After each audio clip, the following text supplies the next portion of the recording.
Hola amigos guitarristas, músicos y lectores en general.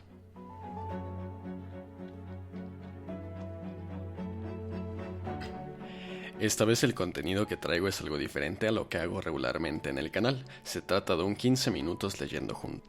Mi idea es practicar mi lectura en voz alta y hacerlo como lo haría regularmente para otras personas, pues compartir mis lecturas es otro de mis pasatiempos preferidos. Intentaré hacer este tiempo ameno, como de un amigo a otro amigo, para que lo puedas escuchar mientras realizas otras actividades o a modo de audiolibro, aunque el nombre que mejor le quedará tal vez sea el de podcast. Espero que los libros que leeremos aquí te sean de bendición en tus actividades académicas, laborales o pasatiempos y lo puedas compartir con otros que disfrutan de la lectura o que no lo hacen, pero les gustaría escuchar a alguien contarles cosas regularmente interesantes. Hoy abriremos por séptima vez el libro La música por dentro, de Jorge Velasco, quien fue investigador del Instituto de Investigaciones Estéticas y además obtuvo una beca Guggenheim en 1987.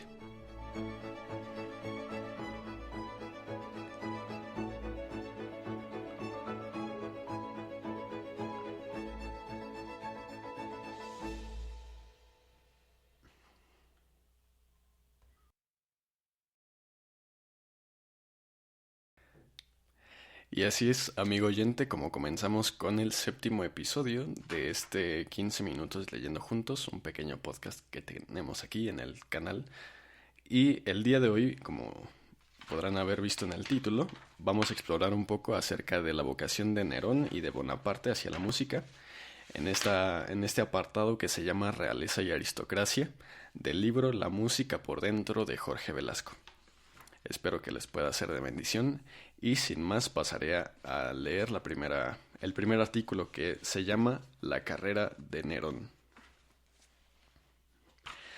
Nerón principió su carrera musical a los 22 años en un concierto que tuvo lugar en su propio palacio en el año 59 después de Cristo.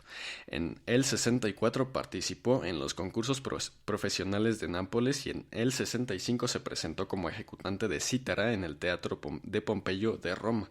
En el 66 fue a Grecia para realizar una gira de conciertos en plan profesional, de la cual volvió en el 68 haciendo pública ostentación de sus triunfos.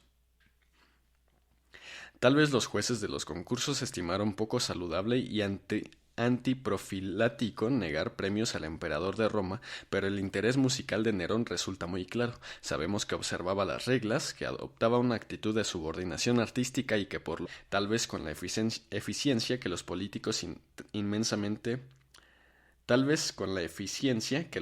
Alejandro Severo tocaba diversos instrumentos, si bien renunció a la tuba romana por considerarla incompatible con la dignidad imperial.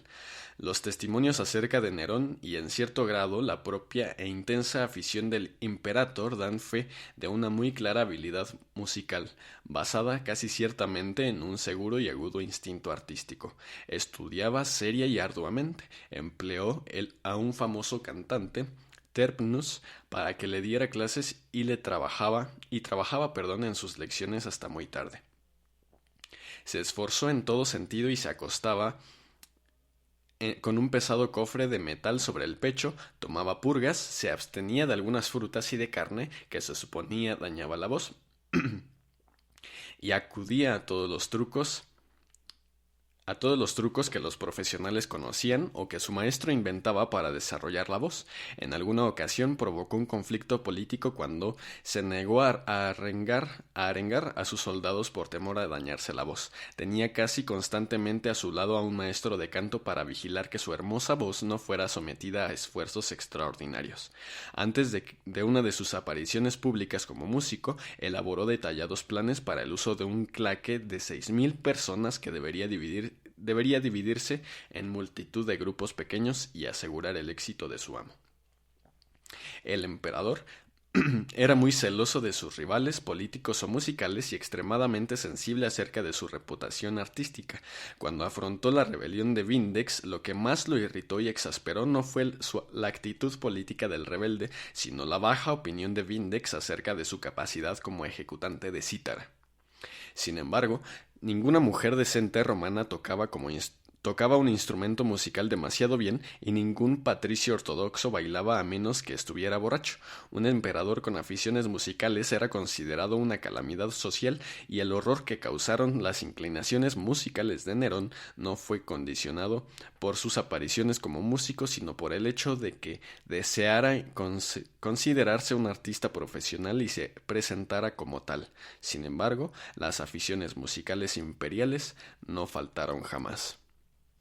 Marzo de 1983 es este artículo. Y rápidamente, amigo oyente, pasamos al siguiente artículo que se llama La verdad sobre Bonaparte.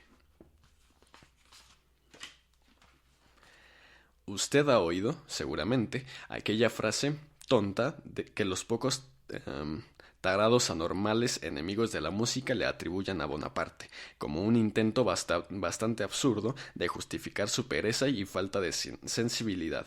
Entre comillas dice, la música es el menos desagradable de los ruidos. Sin embargo, un examen muy somero de las actividades de Napoleón nos revela que fue un entusiasta, mecenas y un buen aficionado a la música. Napoleón, que vivió de 1769 a 1821, el más brillante genio militar de la historia, con solo Federico el Grande, Alejandro de Macedonia y César como iguales, fue un político que protegió a la música al margen de haber sido un hombre que supo cómo utilizarla para mover los resortes anímicos que coadyuvan, a que los hombres se dejen matar por el emperador como parte del complejo de pompa y patriotismo necesarios para mantener en movimiento la voluntad de hacer la guerra. La reacción de Napoleón ante la música fue siempre favorable. Gustaba y gozaba de la música y entendía un poco de ese arte. Solía favorecer la melodía de la música italiana y no era muy partidario del estilo francés contemporáneo a Méhul, que vivió de 1763 a 1817, y Berton, que vivió de 1767 a 1844. Su afición por el buen canto era notable y su influencia política determinó la absorción de una influencia italiana en la música francesa de su época, durante la cual no se hizo nada en favor de la música alemana. El conjunto musical del emperador principió en 1804 con 8 cantantes y 27 músicos que costaban al erario 90.000 francos anuales. En 1812 había 50 músicos y el monto del presupuesto anual se había elevado a 153.800 francos. Diversos músicos prestaron servicios artísticos directamente comisionados por el emperador de Francia. Paisiello, que vivió de 1740 a 1816, el compositor predilecto de Napoleón. Lesueur, que vivió de 1760 a 1816, Paer, de 1771 a 1839, Spontini, de 1774 a 1851, Kreutzer, de 1766 a 1831, Lebrun, de 1769 a 1829, Steibelt, de 1765 a 1823, Berton y Méhul fueron los más prominentes. Cherubini, que vivió de 1760 a 1842, nunca logró conquistar al emperador. Napoleón ordenó personalmente la música de diversas celebraciones públicas. En 1800, la celebración conjunta del Día de la Bastilla y la Batalla de Marengo se realizó en Los Inválidos con el canto nacional de Méhul para 3 coros y 3 orquestas. El concordato de 1802 para la Iglesia Católica se festejó con un Te Deum de Paisiello,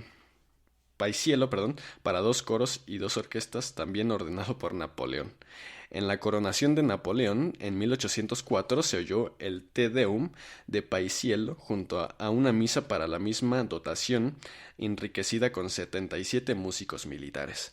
Napoleón fue determinante para el estreno de La Vestal de Spontini en 1807, pues la Ópera de París estaba desde 1800 bajo el estricto control del Ministerio de Interior, y no fue sino hasta que el emperador escuchó partes de la obra maestra de Spontini y aprobó su estreno luego de aquilatar su importancia que la obra se pudo representar. El pomposo clasicismo de la Vestal vino a representar la música del primer imperio y a sentar las bases socioestéticas de la gran ópera con que Meyerbeer, sí, que vivió de 1791 a 1864, iba a conquistar a los franceses y a toda Europa. En 1809, Napoleón comisionó a Spontini para que compusiera Fernand Cortés, que buscaba despertar el interés público en su campaña de España. Muy pocos estadistas tuvieron la visión de la música que Napoleón consiguió como elemento aglutinador de la sociedad y la patria con un valor específico dentro de un concepto del Estado. Goebbels, que vivió de 1896 a 1945, fue capaz de comprender las posibilidades de la música en este campo, como al parecer también entendieron los zares del siglo XIX y sin duda los ingleses durante la Segunda Guerra Mundial. Fuera de las posibilidades de moldear a las masas para beneficio de los dictadores, la música es una fuerza que puede identificar a una sociedad y otorgarle una cohesión de la mayor profundidad concebible. Puede ser un punto de identidad nacional insuperable. Al parecer, ningún gobernante de México ha sido capaz de comprender esto jamás. Agosto de 1984. Y así es, amigo oyente, como terminamos el día de hoy con el segundo artículo, con el segundo artículo de este compendio de la música por dentro, escritos todos los artículos por Jorge Velasco. Y antes de irnos quisiera recordarles a todos, a los que nos escuchan, que se pasen por nuestras diferentes redes sociales, entre ellas está Facebook, que se den una vuelta por el canal de YouTube, donde también van a poder encontrar este podcast y algún contenido más sobre la música. Les deseo bendiciones y también una buena noche para este jueves. Hasta la próxima edición de este podcast. Los políticos inmensamente poderosos muestran en todo lo que hacen.